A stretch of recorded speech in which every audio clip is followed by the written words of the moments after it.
Dans la vie, il faut avoir des amis forts. Des amis forts et puissants. Si pas des amis, des correspondants, c'est très, très, très important. Vous réussirez à un certain niveau seul. Mais il y a des degrés pour y accéder. C'est impossible de le faire seul. On a besoin de correspondance. Je me souviens, il n'y a pas très longtemps, je voyais quelqu'un, propriétaire de business, de restaurant. C'est un restaurant que je connais, c'est un Portugais. Je l'ai vu, mais il a retapé son histoire. Avant, il travaillait dans un seul niveau. C'était un building. Mais désormais, il avait pris tout le building. Niveau restaurant, machin. Tout ça, c'est ton restaurant, mais diverses nourritures et tout le bazar. Je lui ai posé la question de savoir comment tu as fait pour réunir l'argent. Il a dit, mon frère, je ne suis pas seul. J'ai dit, comment ça? Je travaille avec des partenaires, des correspondants. On a mis l'argent ensemble et en mettant l'argent ensemble, on partage les risques. Vous comprenez? Donc, les risques sont partagés. Donc, si on perd, je ne perds pas seul. Et si on perdait, si jamais ça arrivait, je ne perdrais pas un gros montant d'argent, considéré comparé à si j'investissais tout seul. Mais si on investit à 6, ok, on divise les pertes par 6. Et si on investit à 6, on divise aussi les gains par 6. Mais la différence, c'est quoi? Supposez que tu as investi $1 million, ok, pour faire ton entreprise. Mais vous avez maintenant 6 partenaires de plus. Ça fait 6 personnes ou 5 partenaires de plus. Vous investissez chacun $1 million. Vous avez quoi? Vous avez un produit de $6 millions.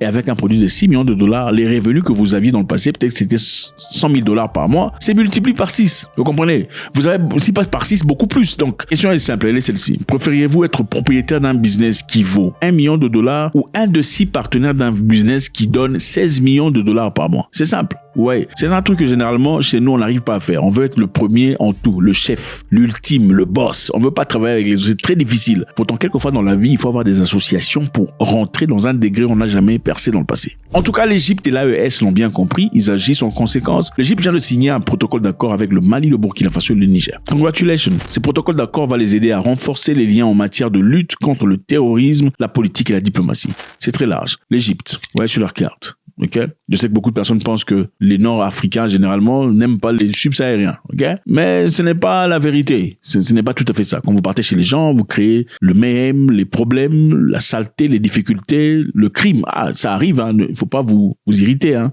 C'est difficile quand on vous tolère. Quand avant vous, il y a eu 30 000 personnes qui sont passées cherchant à partir en Europe et ont détruit certaines histoires. Parmi eux, il y avait certainement ou peut-être aussi des bandits, des voyous. Oui, pas tout le monde, mais il peut pas y en manquer, n'est-ce pas? Aujourd'hui, vous avez des prisons chez vous, non? Pourquoi? Parce que vous avez des criminels. Mais ils sont chez vous. Mais il ne faut pas se fâcher quand on dit que c'est en Égypte qu'on fait les crimes. Parce que parmi ceux qui traversent, il y a aussi ceux qui sont criminels.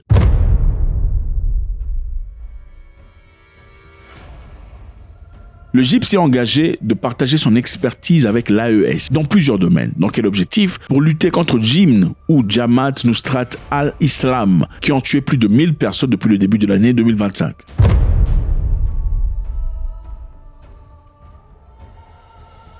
L'Égypte va participer, les amis, c'est exactement comme je vous disais précédemment quand je parlais du restaurant. Chacun apporte son expertise. Chacun calibre selon sa façon. L'Égypte a proposé des formations. 2. Partage de renseignements. C'est-à-dire tout ce qu'il y a là comme renseignements, les ennemis sont où, ils sont placés. L'Égypte pourra jouer un rôle très important par rapport à ça. 3. L'Égypte propose des équipements aux forces de l'AES. 4. L'Égypte va s'appuyer sur son succès contre l'État islamiste au Sinaï. Ils ont l'expérience, ils ont déjà été. Ça sera un surplus pour l'AES. Dans la vie, il faut toujours être prêt à ouvrir sa porte à ceux qui apportent des choses positives. Très important. Ne pensez pas que vous connaissez tout. Ce n'est pas possible. Ok? Et vos frères ne sont pas toujours noirs. N'est-ce pas? Voilà. Le Mali, le Burkina Faso et le Niger, qui sont leurs premiers ennemis. Point d'interrogation. L'Égypte vient se porter en courageux frère qui vient apporter de l'aide. Pendant que les autres disaient quoi? Il faut les sanctionner. Il faut bloquer la route. Il faut s'assurer qu'il n'y ait pas de nourriture qui rentre. Dans l'objectif que la population se lève contre le gouvernement. Vous vous en souvenez? La fraternité n'a absolument rien à voir avec la couleur de peau. Hein. Il faut oublier tout ça. Les frères ne sont pas la couleur de peau, ce n'est pas ça. La fraternité, c'est ceux qui vous ouvrent des opportunités. Les frères sont seulement ceux qui seront là pour prendre soin de votre famille, vos enfants, votre maman. Si jamais vous tombiez dans le coma, ce n'est pas on parle la même langue maternelle, on a le même passeport, c'est du gros n'importe quoi. Passons à autre chose. L'AES a jusque-là fait un travail énorme, mais malgré le recrutement de 90 000 volontaires pour la défense, les VDP par exemple au Burkina Faso et le soutien russe au Mali, les djihadistes malheureusement contrôlent encore une grande partie du Burkina Faso. C'est une réalité vraie. Et jusque-là, il y a eu 280 attaques depuis le début de l'année. 280 attaques des groupes terroristes. Le soutien extérieur ne peut pas être repoussé.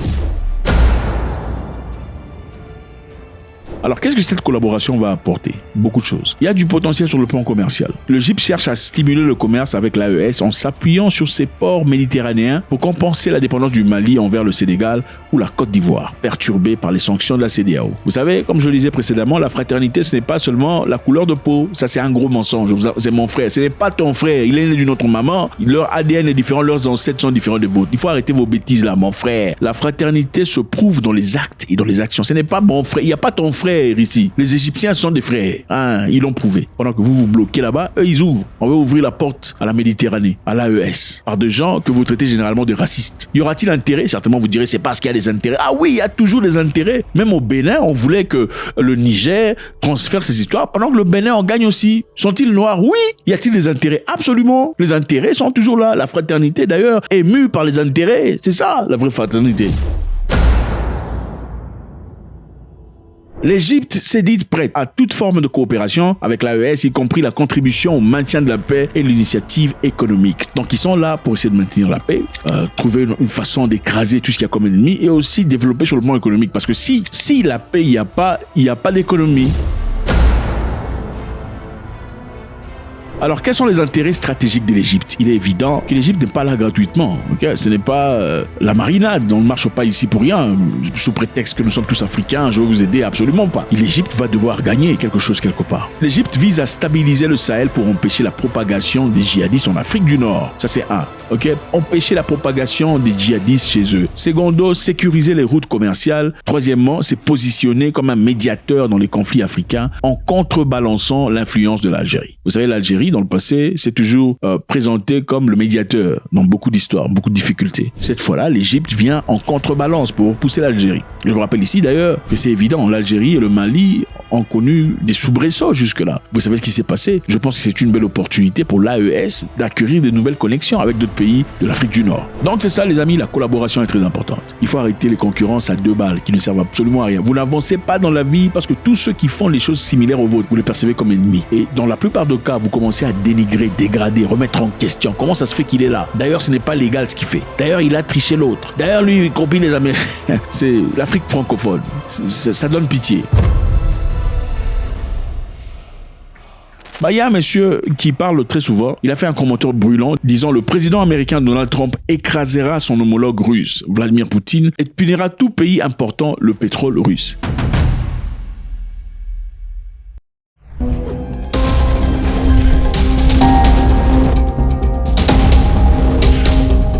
Le sénateur républicain Lindsey Graham. Vous connaissez ce visage? On en a parlé à plusieurs reprises. Lindsey Graham. Il dit, je répète, que le président américain Donald Trump écrasera son homologue russe, Vladimir Poutine, et punira les pays importants du pétrole russe. Voilà sa menace. Je vous rappelle que Trump a mis en garde Vladimir Poutine, lui donnant 50 jours pour trouver des solutions dans l'histoire de l'Ukraine. Sinon, ...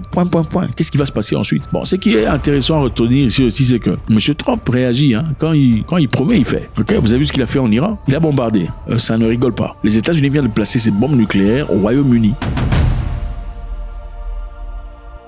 On l'a déjà fait une fois dans le passé, à un moment très précis. Pourquoi les Américains viennent de placer quelques bombes atomiques en Grande-Bretagne? Point d'interrogation. Alors c'est qui Lindsey Graham qui parle aussi farouchement de la Russie et souvent du président Poutine? Lindsey Graham est un homme politique américain, membre du Parlement républicain, qui occupe le poste de sénateur senior de l'État de Caroline du Sud au Sénat des États-Unis depuis 2003. Donc c'est un monsieur qui est là depuis très longtemps. Lindsey Graham a déclaré que Trump était dur avec l'Iran et que les mesures similaires étaient prêtes pour la Russie. Monsieur dit le tour de Poutine arrive. C'est chaud. Faisons rappel aux 50 jours que Donald Trump a donné à M. Poutine. Lindsey Graham dit, si cette fenêtre se ferme sans accord, le président a menacé d'imposer des tarifs secondaires de 100% sur toute exportation de pétrole russe. C'est-à-dire, ils bloqueront même les pays qui importent toujours le pétrole russe jusqu'à présent. Et ça sera chaud. Lindsey Graham est ce monsieur ici. Déjà en 2014, il était impliqué pendant le coup d'État qui a été fait en Ukraine. Il fait partie des masterminds. Lindsey Graham a généralement des rhétoriques très chaudes à l'égard d'autres pays. C'est un monsieur qui promeut la guerre très rapidement. Il a joué un rôle capital en poussant l'exécution de la guerre en Irak, en Afghanistan. C'est encore lui qui demande aux États-Unis de donner des armes à l'Ukraine pour frapper en profondeur, sans avoir froid aux yeux. Il a déjà appelé Vladimir Poutine criminel à la télévision. Il a aussi dit, la raison pour laquelle ils sont en Ukraine, ce n'est pas par amour pour l'Ukraine. C'est parce que l'Ukraine regorge les sources presque intarissables de minerais. Et les États-Unis devraient en profiter, et pas la Chine ni la Russie. Ils sont assis sur 10 à 12 000 milliards de dollars de minéraux critiques en Ukraine. Ils pourraient être le pays le plus riche de toute l'Europe. Je ne veux pas donner cet argent et ces actifs à Poutine pour qu'il les partage avec la Chine. Si nous aidons l'Ukraine maintenant, elle peut devenir le meilleur partenaire commercial dont nous ayons jamais rêvé. Ces 10 à 12 000 milliards de dollars d'actifs miniers stratégiques pourraient être utilisés par l'Ukraine et l'Occident au lieu d'être donnés à Poutine et à la Chine. La fin de l'Ukraine est une affaire très importante. Aidons-les à gagner une guerre que nous ne pouvons pas nous permettre de perdre. Trouvons une solution à cette guerre. Mais ils sont assis sur une mine d'or. Donner à Poutine 10 ou 12 billions de dollars de minéraux critiques qu'il va partager avec la Chine, c'est ridicule. Alors, Lindsey Graham aime la guerre. Pourquoi il aime la guerre? Parce que c'est un monsieur sponsorisé par le Military Industrial Complex. Ça veut simplement dire les entreprises de fabrication d'armes. Pour faire l'argent, quand on est fabricant d'armes, qu'est-ce qu'il faut faire? Il faut vendre des armes. Comment on fait pour vendre des armes? Il faut avoir des guerres. Comment on fait pour avoir des guerres s'il y a la paix? Il faut en créer. Alors, M. Graham reçoit des kickbacks, c'est-à-dire quand il y a un truc qui commence, quand la guerre commence et que les grandes entreprises, Boeing font des armes, hein, pas seulement des avions, Raytheon, Lockheed Martin commencent à envoyer des armes, le gouvernement s'assure de lui payer ses assurances. Et ces entreprises lui remettent des commissions. Voilà ce que c'est, les amis. On a défié Vladimir Poutine en lui donnant 50 jours pour trouver de solution. Vous pensez que Poutine se dira, bon, ok, je veux m'assurer de faire vite avant les 50 jours pour pas que M. Donald Trump se fâche contre moi. Secondo, qu'est-ce qui va arriver si Poutine ne réagit pas avant 50 jours? Pas d'interrogation. Rappelez-vous que M. Donald Trump, arrivé au pouvoir, d'abord s'attaquait à Zelensky. Il a appelé tous les noms possibles, comédien, menteur, manipulateur. Mais en quelques temps, il a complètement changé. Maintenant, il est en train d'armer Zelensky. Qu'est-ce qui s'est passé pendant ce temps? Qui lui a parlé? On lui a dit quoi? On en parlera prochainement. Voilà ce que c'est. L'Égypte, l'AES vient de signer un protocole d'accord qui va se baser sur la sécurité, l'économie, les finances et le développement. Mais avant de commencer tout ça, il faudra d'abord résorber ce qu'il y a comme difficulté sécuritaire. Est-ce une bonne chose ou pas de voir une fraternité venir d'un pays nord-africain, pendant que les Noirs généralement pensent que la fraternité c'est seulement entre les Noirs? God bless.